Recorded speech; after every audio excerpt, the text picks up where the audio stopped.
inni dhiyoo jiru inni yakku karaa isaarraa haa deebi'u namni hamaanis yaada isaa gara waaqayyootti haa deebisu innis isaaf ni dhiisa araarri isaa baay'ee dha'oo gammachuudhaan baatu nagaanis ni gaggeeffamtu.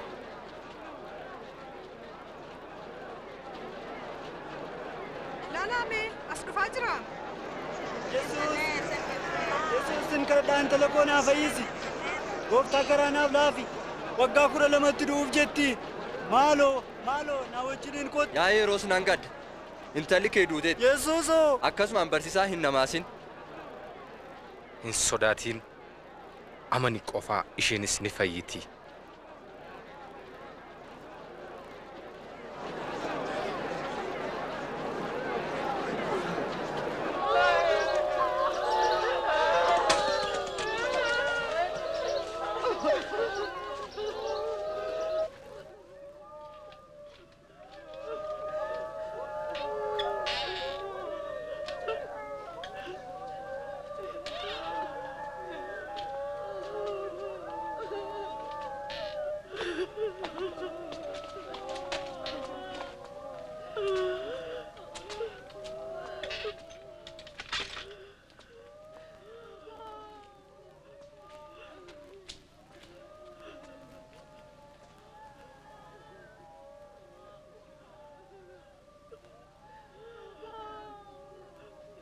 Boyna isheen hin duune raftee jirti.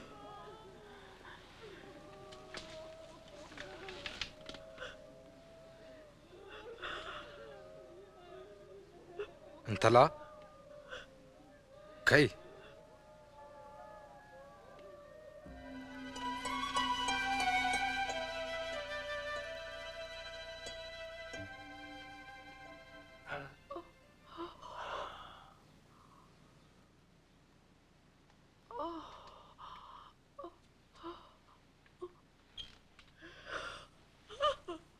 waan isheen nyaattu kennaafi of eegaa waan asitti ta'e akka hin dubbanne.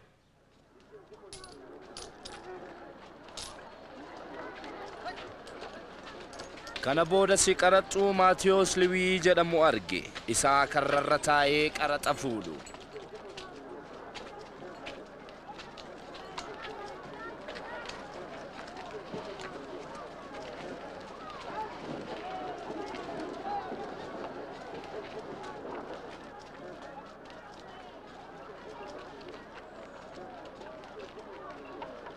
Na hordofi.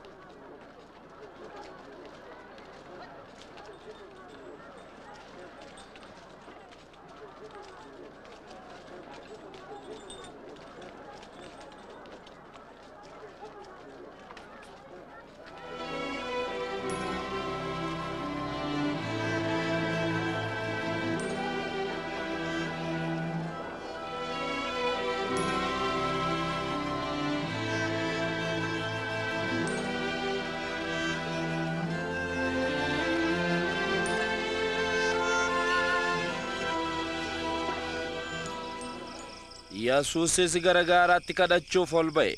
Achittis halkan guutuu Waaqayyoon kadhachaa bule.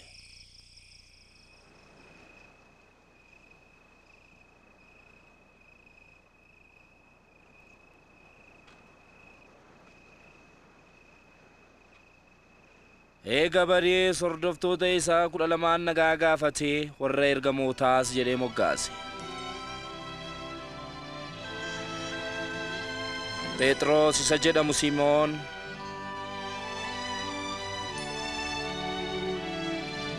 obboleessa isaa Andriyaas, Yaaqoob,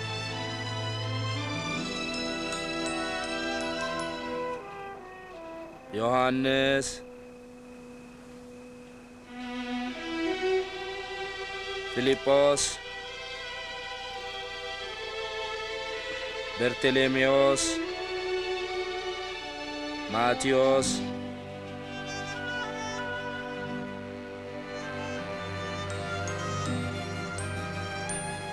Toomaas, Yaaqoob ilma Ilfiyoos,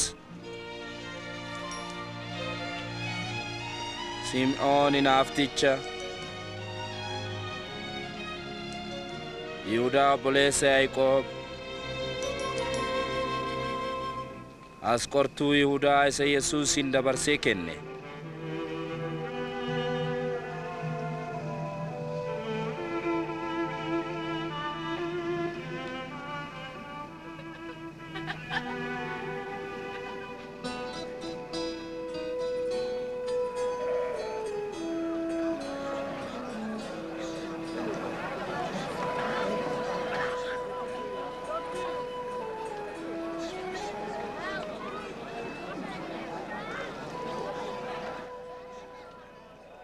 Gammadaa isin gadadamuunan mootummaan Waaqayyoo kan keessani amma gammadaa isin kan beeloftan qofuuf jirtu kan boossanis kolfuuf jirtu maqaa koof namoonni yommuu isin jibbanii isin arrabsan isin gammadaa ilma namaaf jedhanii yommuu isin hadheessan kun yommuu ta'u gaafas gammachuudhaan utaala kanaafis gatiin keessan Waaqa irratti guddaadha abbootiin isaanis raajota akkuma kana gochaa turani.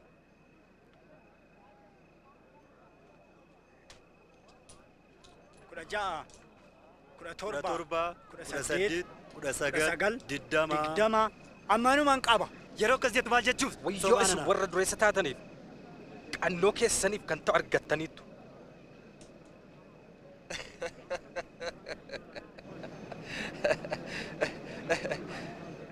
Inni dureessa ta'uun barbaanne kun maraatuu ta'uunsaan oolu.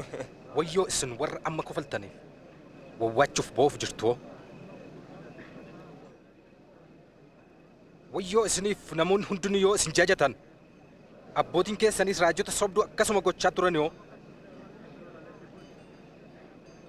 dhugaan isinitti mayoona dhageessan diinota keessan jaalladha warra isin jibbaniif gaarii godhaa kan isin abaaranis eebbisaa kan isin arrabsaniif kadhadhaa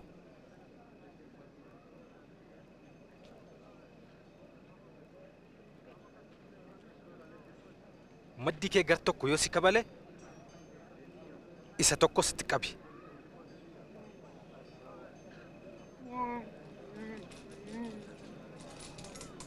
Kootii kee kan fudhateef qomee kees itti dabaliif kan si kadhate hundaaf kennu. Yoo namni qabeenya kee fudhate deeffachuuf hin gaafatin. Akkasiif godhamu kan jaallattu warra kaaniif godhi.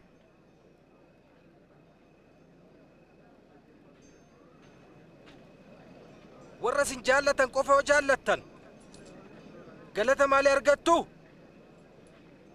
Cubbamoonni iyyuu kan isaan jaallatu ni jaallatu. Gaarii kan isiniin godhe yoo gaarii gootan galata maalii argattu? Kana yoo cubbamoonni iyyuu hin godhu Attami isheetu ka'a. Attami isheetti dubbataa. Kun jibbisiisaadha.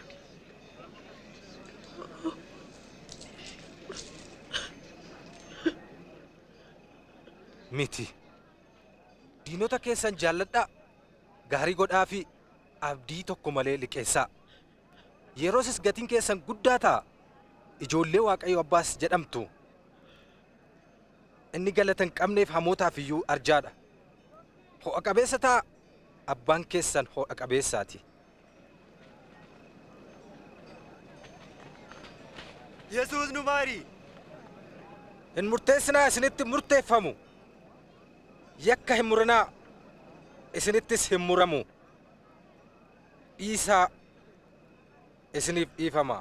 Yaa Gooftaa ati karaa kee irra nu geggeessi.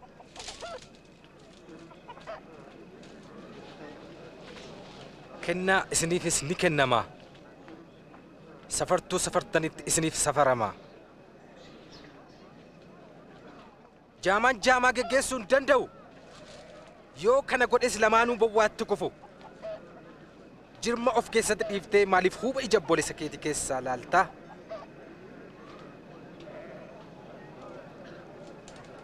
Yaa Gooftaa nu geggeessi. Yaa Gooftaa si feena. Gadameessi si ba'attee farmii ati hootee qulqulluudha. Qulqulluun illee kan sagalee Waaqayyoo dhaga'aniif eeganidha.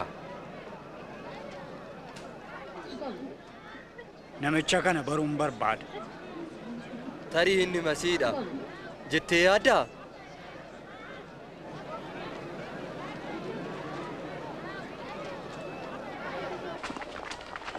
Fariisichi tokko Yesuusin mana isaatti irbaata feere. Yesuusis mana isaa dhaqee maaddiitti dhiyaate. Ijoollee dafaa asii deemaa. Nan dhageessanii deemaa. Ijoolleen dabaabadii jaallatti. Maal asii godhi? Ani hin beeku.